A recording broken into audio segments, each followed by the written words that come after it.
Hello, my name's Miss Wetherall, and I am Royal Wootton Bassett Academy's lead practitioner for its Holocaust, Genocide and Human Rights programme. As we approach July the 11th and the 25th anniversary of the genocide at Srebrenica in Bosnia, we've set our students, staff, parents and wider community a challenge. Personal challenges adapted from ideas our friends at Remembering Srebrenica shared with us, that will help us all come together, albeit socially distanced and remotely, to learn and to remember. As you can see, our school community, in partnership with Trust Schools Lawn Manor Academy and Kingsbury Green, are taking up at least one challenge to mark Srebrenica Memorial Day and this 25th anniversary. Through art, writing, their steps, silences or other means, they're coming to understand that every action matters. So for my personal challenge, I'm creating these 9 short films to do my bit to inform and inspire others. In this penultimate or 8th film, I'll be focusing on what might be termed Dayton, Bosnia, and the lasting legacies of this war and its genocide, sharing a few personal thoughts and reflections, comments, and point you to sites, resources, organisations and stories that can further your own knowledge and understanding. So let me begin with this.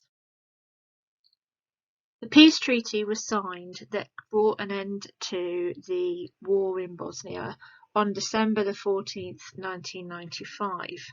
But a peace agreement was created at Dayton, but it divided the country. So what you can see on this map is Bosnia itself, the whole area, and you can see it's been divided up as one Bosnia in 2 sort of parts, the Federation of Bosnia and Herzegovina and the Republic of Srpska. So this agreement created peace. There is no longer killing, genocidal killing or camps or the rape and the sexual violence that was seen in the 3 years of 92 to 95. So that much is true. A peace agreement has been secured, and the borders of Bosnia have remained as they would on any other map. However, as you can see, this blue and this red division is an internal political, linguistic, educational, economic divide that exists within this country. So you can see Prijedor up in the north there, that region as part inside Republika Srpska, and other areas that we've talked about, Sarajevo being inside the Federation of Bosnia and so on. So this divided country has implications. So peace, yes, but what has this peace actually meant? This Republika Srpska is essentially an extension of Serbia. So although Serbs were responsible or found to be guilty in the crimes, the war trials crimes in The Hague for what happened in Bosnia, the International Criminal Court found various Serb and other leaders responsible for war crimes, crimes against humanity, and indeed genocide at Srebrenica. Despite that, these red areas are essentially affording status to Serbia, and it's ethnically cleansed certain areas or made it very difficult for Muslim Bosniaks to live in the normal way. So divided Bosnia and yet internal, a peaceful Bosnia, yes, but was it a good peace or was it a just peace is open to some debate and interpretation, and it's quite an uncomfortable place for somebody who believes that war criminals and so on, whether that be through the Holocaust or more recent genocides, be punished, that they shouldn't be rewarded in any way for their aggression or their actions, that this sort of a map would appear as part of a piece in Bosnia in my lifetime. So that's quite an uncomfortable map for me to look at. Others may think differently, but it's a reality of the peace that is on the ground in Bosnia and part of the legacy of war that I wanted to draw your attention to in this short film. So then let's have a look at what commemoration means. So Amra is a young lady who we've been really fortunate to have come to speak at Royal Bassett Academy. She spoke to our Mad Dog rugby boys and Lewis Moody about her experiences of having grown up in the UK as a second generation, indeed third generation, survivor of genocide, actually. So growing up in the UK, she says, I witnessed firsthand how the nation remembered many global atrocities, yet there was never one for us. It felt as if our suffering wasn't important enough to be remembered by the world. At a young age, I understood the importance of the next Bosnian generation remembering the war and the killing that occurred. So she spoke very powerfully about her grandfather's story and his being taken to Auschwitz even, and her parents' story of being in camps during the 1992-95 period of the war, and of her growing up in Scotland as a dual identity. Was really powerful for our students and for our staff, but gives us a flavour, I think, of the complexities of the legacy of genocide. You know, what does it do for your identity? What does it do to your sense of community, your understanding of justice, your understanding of the place in the world, of wanting your community's suffering to be remembered and understood by others? What does all that mean? And I think, you know, she's really helped us at the school to get to grips with some of those really difficult questions and to wrestle with that. So maybe you might be thinking in your memorials and in your personal challenges about some of those really important questions.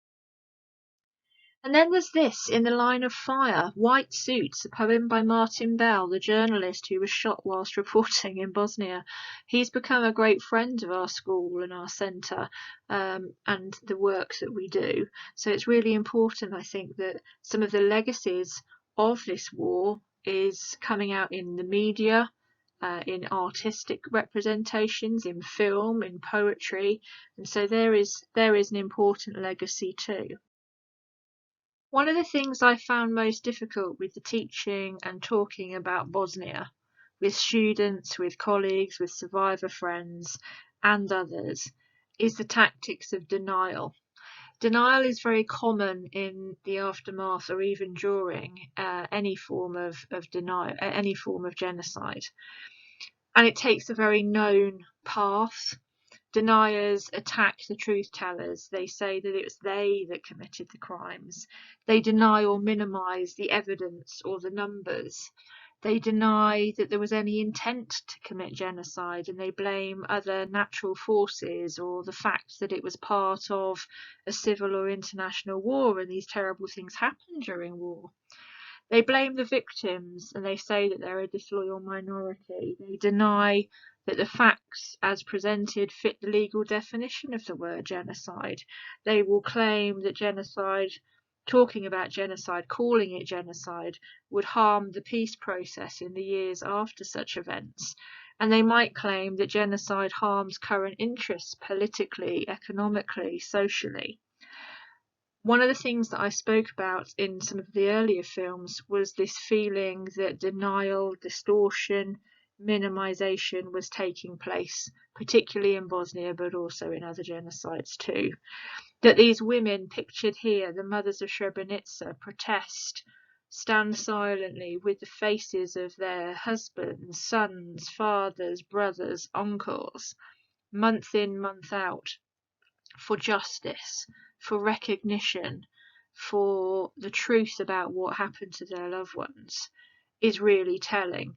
That Kemal Pervinic still works to build a bridge, to create a bridge of peace through his charity Most Mira, to bring divided communities of Bosnia, in particular the Prija region, together, testifies to the need for some reconciliation, for some acknowledgement of Bosnia's complex past.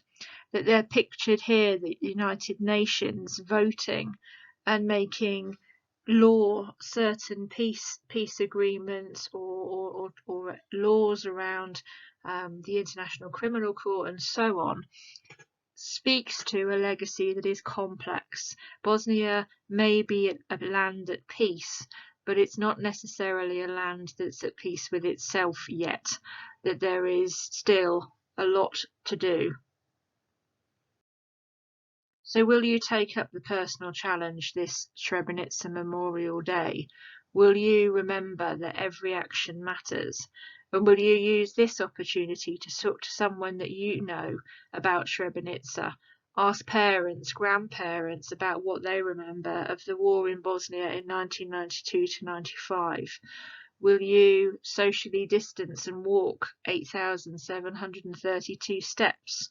Will you donate or fundraise, create a memorial flower? Whatever you do will make a difference. Every action matters. Help us inform, inspire, and remember what happened in Srebrenica 25 years ago.